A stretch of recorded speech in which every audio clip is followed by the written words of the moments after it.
नमस्कार। आकाशवाणी से प्रस्तुत है समाचार प्रभात।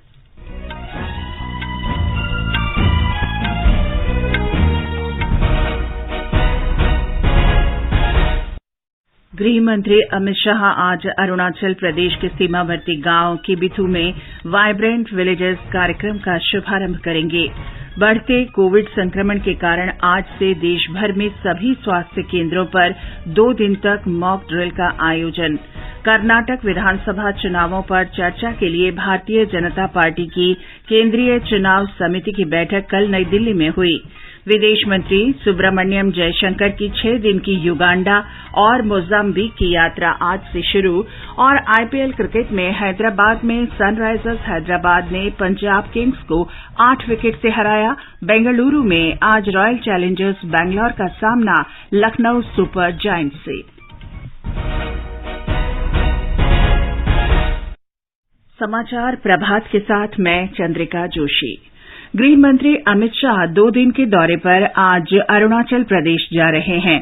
श्री अमित शाह सीमावर्ती गांव किबिथु में वाइब्रेंट विलेजेस कार्यक्रम का शुभारंभ करेंगे। गृह मंत्री किबिथु में स्वर्ण जयंती सीमा रोशनी कार्यक्रम के अंतर्गत राज्य सरकार की 9 सूक्ष्म पनबिजली परियोजनाओं का भी उद्घाटन करेंगे। ये बिजली परियोजनाएं सीमावर्ती गांवों में रहने वाले लोगों को सशक्त बनाएंगी। एक रिपोर्ट। प्रधानमंत्री नरेंद्र मोदी के नेतृत्व में सरकार ने वाइब्रेंट विलेज प्रोग्राम के लिए कुल 4800 करोड़ रुपए की स्वीकृति दी है। इसमें विशेष रूप से सड़क संपर्क के लिए 2500 करोड़ रुपए मंजूर किए गए हैं। वाइब्रेंट विलेज प्रोग्राम के तहत अरुणाचल प्रदेश, सिक्किम, उत्तराखंड और हिमाचल प्रदेश राज्यों और केंद्र शासित प्रदेश लद्दाख में 2967 गांवों की पहचान की गई है। पहले चरण में अरुणाचल प्रदेश के 455 गांव शामिल हैं। अमित शाह किबिथु में भारत तिब्बत सीमा पुलिसकर्मियों से भी बातचीत करेंगे। इस दौरान सीमावर्ती जिलों के स्वयं सहायता समूह की महिला सदस्यों द्वारा बनाए गए उत्पादों की प्रदर्शनी भी लगाई जाएगी। 11 अप्रैल को गृह मंत्री नमती मैदान में वालोंग युद्ध स्मारक पर श्रद्धांजलि भी अर्पित करेंगे। समाचार कक्ष से राजमंगल पांडे। कोविड संक्रमण से निपटने की तैयारियों को परखने के लिए आज से देशभर में सभी स्वास्थ्य केंद्रों पर 2 दिन तक मॉक ड्रिल का आयोजन किया जाएगा। हमारे संवाददाता ने बताया है कि केंद्रीय स्वास्थ्य मंत्री मनसुख मांडविया मॉक ड्रिल देखने के लिए हरियाणा के झज्जर में अखिल भारतीय आयुर्विज्ञान संस्थान जाएंगे।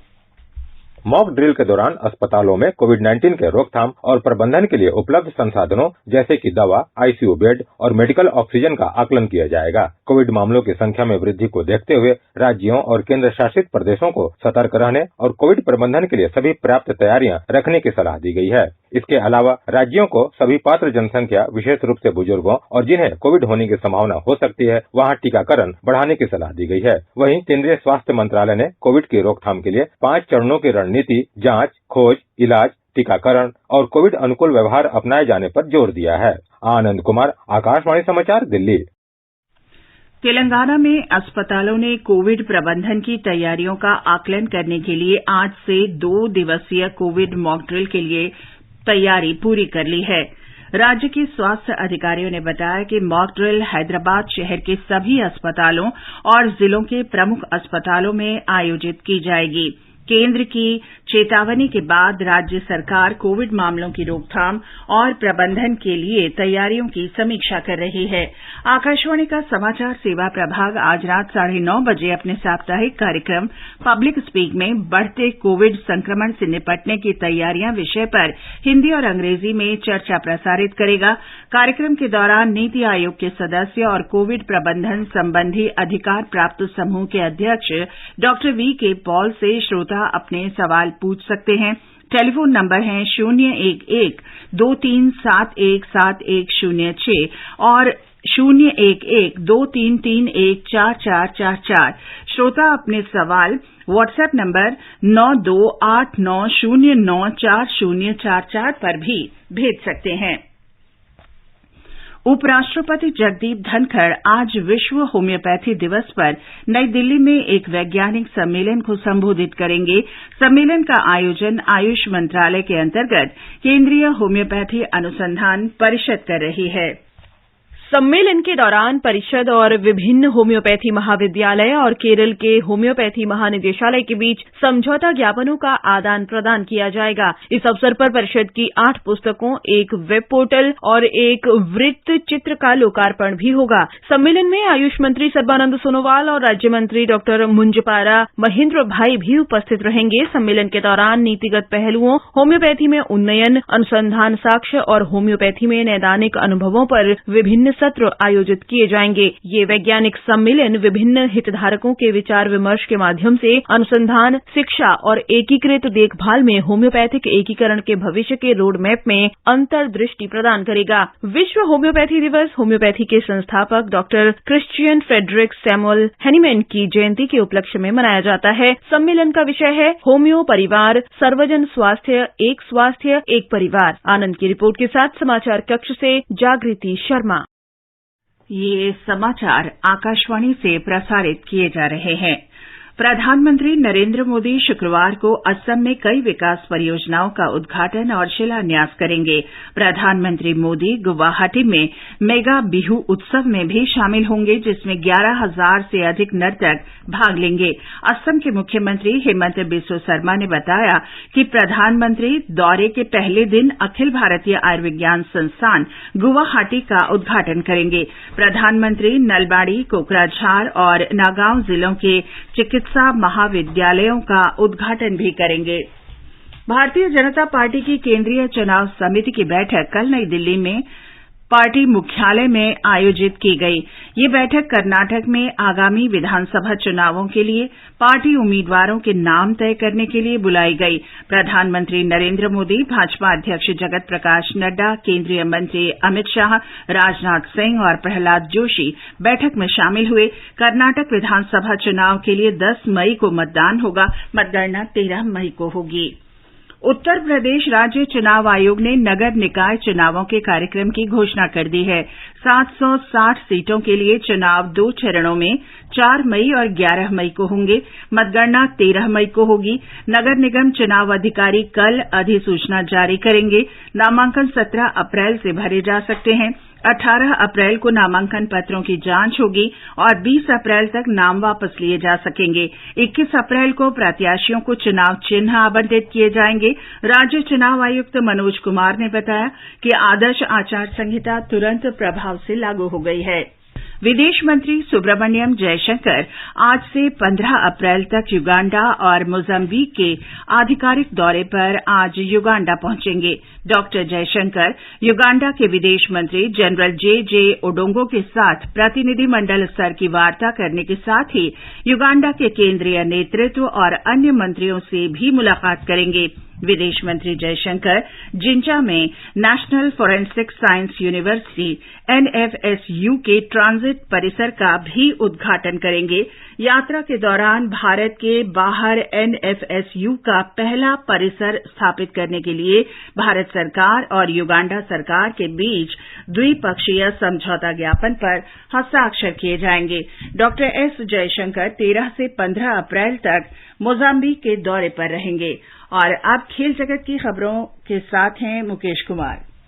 हैदराबाद में आईपीएल क्रिकेट में कल रात सनराइजर्स हैदराबाद ने पंजाब किंग्स को 8 विकेट से हरा दिया। एक अन्य मुकाबले में कोलकाता नाइट राइडर्स ने रिंकू सिंह की शानदार पारी की बदौलत मौजूदा चैंपियन गुजरात टाइटंस को पराजित किया। प्रतियोगिता में आज बेंगलुरु में रॉयल चैलेंजर्स बेंगलोर का सामना लखनऊ सुपर जायंट्स से होगा। ये मैच शाम 7:30 बजे से शुरू होगा। उधर भारतीय पहलवान रुपिन ने कजाकिस्तान के अस्ताना में एशियाई कुश्ती चैंपियनशिप में रजत पदक जीत लिया है। 5 ग्रीको रोमन प्रतियोगिताओं के दौरान नीरज शिकारा और सुनील कुमार ने कांस्य पदक जीते। इस बीच विश्व के 5वें नंबर के खिलाड़ी कैस्पर रड ने सर्बिया के मियोमिर कीकमानोविक को हराकर एस्टोरिल ओपन टेनिस टूर्नामेंट का खिताब जीत लिया है। एस्टोरिल में फाइनल में नॉर्वे के रड ने सर्बिया के कीकमानोविक को 6-2, 7-6 से हराया। मुकेश कुमार, आकाशवाणी समाचार, दिल्ली। और अब सुनिए आकाशवाणी के लोकप्रिय कार्यक्रम प्रधानमंत्री की मन की बात पर आधारित विशेष श्रृंखला। आज की कड़ी का विषय है राष्ट्रीय सैनिक स्मारक। लोक, आवाज और सीधा संवाद, यानी आपके हम सब के मन की बात। जी हाँ, ऐसे ही करोड़ों लोगों से जुड़ जाते हैं हमारे प्रधानमंत्री हर महीने मन की बात प्रोग्राम के साथ। आकाशवाणी पर ये सिलसिला हर महीने यानी अप्रैल में 100वीं कड़ी के साथ जारी रहेगा। इस विशेष मौके पर मन की बात कार्यक्रम से प्रधानमंत्री के चुनिंदा संबोधनों को फिर से प्रस्तुत किया जा रहा है। इस विशेष कार्यक्रम की 53वीं कड़ी में पेश है प्रधानमंत्री के युद्ध स्मारक को लेकर व्यक्त विचार। सीमाओं पर सैनिक जागते हैं, चौकस रहते हैं ताकि आम नागरिक अपने घरों में चैन की नींद सो सके। राष्ट्र की आन बान और शान के लिए अपना सर्वोच्च बलिदान देने वाले सैनिकों की यादगार है दिल्ली का राष्ट्रीय युद्ध स्मारक, जिसे 25 फरवरी 2019 को राष्ट्र को सौंपा गया। यही वजह है कि 24 फरवरी 2019 को प्रसारित मन की बात कार्यक्रम में प्रधानमंत्री ने इस स्मारक को राष्ट्रीय तीर्थ बताते हुए लोगों से यहां जाने और अपने वीर जवानों की शहादत को सलाम करने की अपील की। मुझे विश्वास है कि देशवासियों के लिए राष्ट्रीय सैनिक स्मारक जाना किसी तीर्थ स्थल जाने के समान होगा। राष्ट्रीय सैनिक स्मारक स्वतंत्रता के बाद सर्वोच्च बलिदान देने वाले जवानों के प्रति राष्ट्र की कृतज्ञता का प्रतीक है। स्मारक का डिजाइन हमारे अमर सैनिकों के अदम्य साहस को प्रदर्शित करता है। राष्ट्रीय सैनिक स्मारक का कॉन्सेप्ट 4 कोसेंट्रिक सर्कल्स यानी 4 चक्रों पर केंद्रित है, जहां एक सैनिक के जन्म से लेकर शहादत तक की यात्रा का चित्रण है।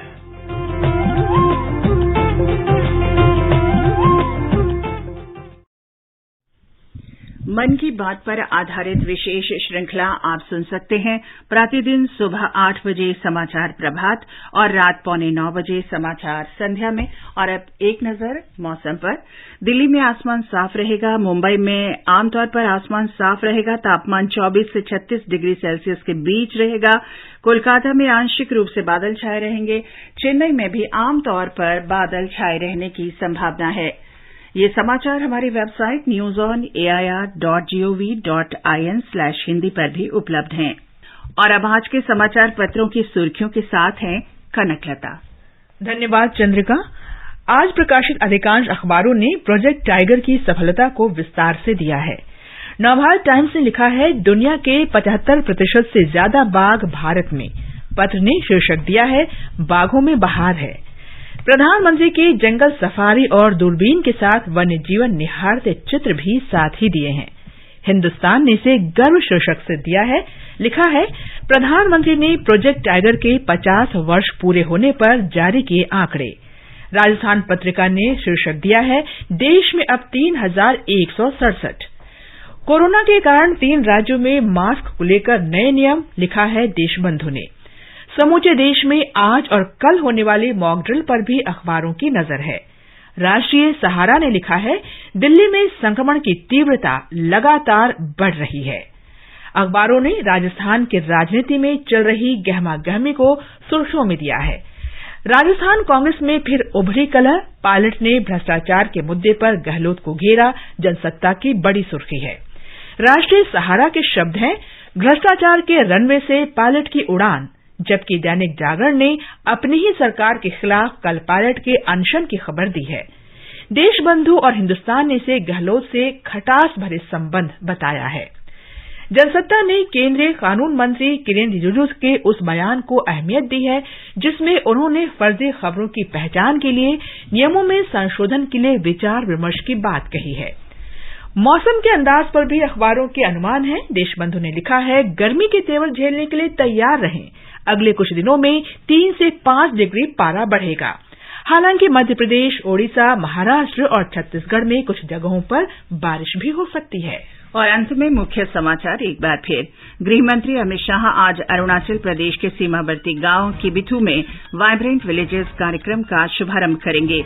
बढ़ते कोविड संक्रमण के कारण आज से देश भर में सभी स्वास्थ्य केंद्रों पर 2 दिन तक मॉक ड्रिल का आयोजन। कर्नाटक विधानसभा चुनावों पर चर्चा के लिए भारतीय जनता पार्टी की केंद्रीय चुनाव समिति की बैठक कल नई दिल्ली में हुई।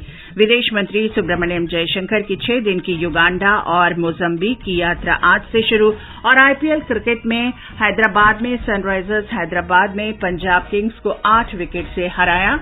बेंगलुरु में आज रॉयल चैलेंजर्स बैंगलोर का सामना लखनऊ सुपर जायंट्स से। इसके साथ ही समाचार प्रभात का ये अंक समाप्त हुआ। नमस्कार।